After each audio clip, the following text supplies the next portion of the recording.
Salam analisa, salam kehidupan, salam sehat. Sahabat-sahabat Aka tolong disimak sampai habis biar tidak gagal paham. Coba lihat video-video Aka ratusan membahas tentang Yosep, Yoris, Danu, dan orang sekolah. Karena Aka berpikir seharusnya lah mereka yang membuat kasus ini terang benderang. Ternyata mereka lah yang membuat kasus ini gelap gulita. Kan seperti itu, sehingga apa yang di bawah permukaan tertutupi. Kan seperti itu. Sahabat-sahabat Aka, satu yang Aka pedoman dalam menganalisa ini adalah ucapan saudara Yoris. Mengatakan di saat dia telepon balik, papanya mengatakan bahwa ibu dan adiknya sudah meninggal. Ini dalam pandangan analisa di awal dahulu membahas ini, Aka tidak percaya ucapan itu. Ini suatu fitnah atau framing. Tetapi Aka tidak bisa mengambil kesimpulan karena Pak Yosep belum berani menjawab itu. Benar atau tidak. Ternyata Pak Yosep mengatakan di koin 1000 dia tidak pernah mengatakan itu. Ini kuncinya sahabat-sahabat Aka sebenarnya. Kenapa saudara Yoris berani memfitnah, berani memframing darah dagingnya sendiri, mengatakan ibu dan adiknya meninggal, padahal saudara Yoris belum datang ke TKP. Jadi sangat wajar kalau orang lain, misalnya saudara Danu, memframing, memfitnah saudara Yosep.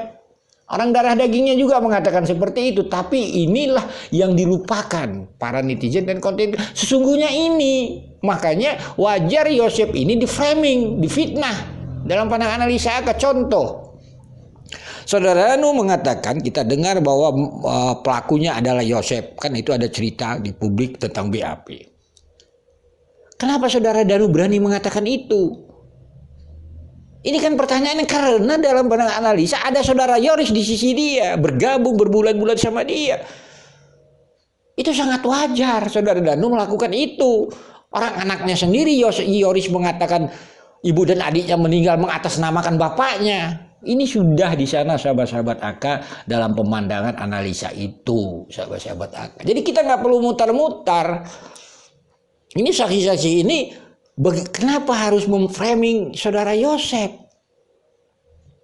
Karena mereka tahu suatu saat Yosep ini tidak akan berdaya menghadapi orang sekolah. Danu operator, Wahyu kepala sekolah. Ini dalam pandangan analisa Aka, mereka punya kartu. Lihat semena-mena. Saksi Danu mengatakan dia Yosep sebagai pelakunya. Tetapi Yosep tidak berdaya. Karena mereka tahu kelemahan Yosep ini tentang sekolah. Ini pandangan analisa Aka. Tahu karena bobroknya ini sekolah dimanfaatkan mereka untuk membungkam mulut Yosep. Kan begitu. Tapi sahabat-sahabat Aka itu dulu. Makanya Aka menganalisa ini Aka harus mengangkat isu sekolah. Karena apa? Supaya mereka jangan merasa bisa menekan Yosep. Ini duduk permasalahannya sekolah ini. Ya, bisik-bisik tetangga kan ada itu yang mengatakan seperti itu. Kalau saya ditekan nanti gini, saya akan bongkar. Jangan, saya akan bongkar ke publik. Supaya apa? Supaya Yosep sadar. Jadi apa kesimpulan dalam pandangan analisa Aka? Ya seperti itu. Apakah Yosep pelaku? Ada yang bertanya kepada Aka? Tidak. Karena Aka percaya ucapan Yosep. Dia bukan pelaku. Penyidik juga tidak mengatakan Yosep pelaku. Selesai, clear. Permasalahannya, apakah Danu Yoris pelaku? Tidak. Tapi kenapa menuduh, memfitnah orang lain sebagai pelaku? Danu terus mengatakan, Yoris mengatakan ibu dan adiknya meninggal atas nama bapaknya. Ada apa mereka? Karena mereka tahu bapaknya ini kalaulah keras nanti ditutup dengan masalah sekolah. Lihat, boleh lihat analisa Aka. Lihat itu berani bapaknya dengan Danu? Tidak. Hanya ancaman-ancaman aja. Kayak lapor begitu gini, nggak ada itu omong kosong Yosep kalau berani. Dulu ya, tapi sekarang nggak tahu nanti. Kalau ini kasus sudah dibongkar. Kan begitu tujuannya, sahabat. Jadi ya selama ini kita dibawa mutar-mutar karena mereka saling punya kekuatan. Kan begitu. Yosef bukan pelaku, saya percaya. Penyidik belum mengatakan itu. Danu, Yoris bukan pelaku, saya juga percaya. Pertanyaannya, kenapa menuduh orang kalau dia bukan pelakunya? Ini kan pertanyaan, karena ada anak Pak Yosef di samping Danu. Kan logika pemahamannya itu, nggak perlu kita sulit sih. Tinggal sekarang ini urusan penyidik. Ada apa mereka ini? Boleh Aka katakan ini adalah tim A dan tim B. Tim A ini adalah Yosef, Mimin, dan anaknya. Tim B ini adalah Yoris dan orang sekolah. Ini kan duduk permasalahannya. Jadi sebenarnya simpel. Jadi kalau ini sekolah sudah dibongkar, jadi mereka selama hari ini mungkin merasa saya punya kartu, saya bisa semena-mena terhadap Yosef. Yosef tidak akan berani sama saya karena saya punya kartu truk tentang sekolah. Itu dulu, kalau sekarang Aka juga sudah laporkan kepada ini, dugaan-dugaan itu. Kepada mana? Itu yang namanya hotline Polda Jabar dengan datanya sekalian. Ya tinggal aja Polda Jabar berani tidak menindaklanjut. Jadi jangan ada kesandra di sini. Kalau kita buka ini sekolah, tidak ada perasaan Aka tersandra, misalnya Yosef.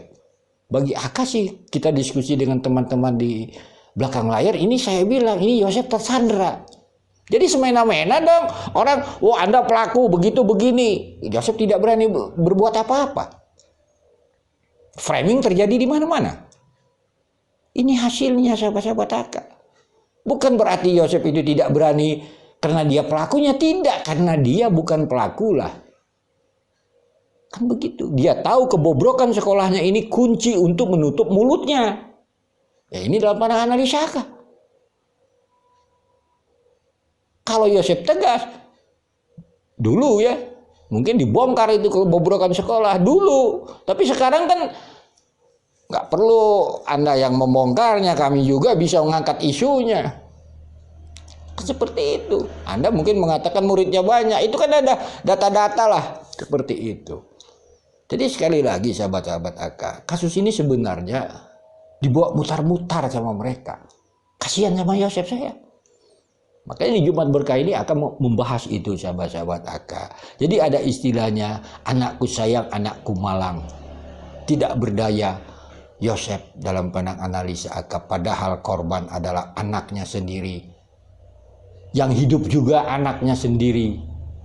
Tidak bersatu dengan dia, malah membuat framing, memfitnah dengan kata tanda kutip ibu dan adiknya meninggal atas nama bapak. Itu fitnah keji paling besar itu.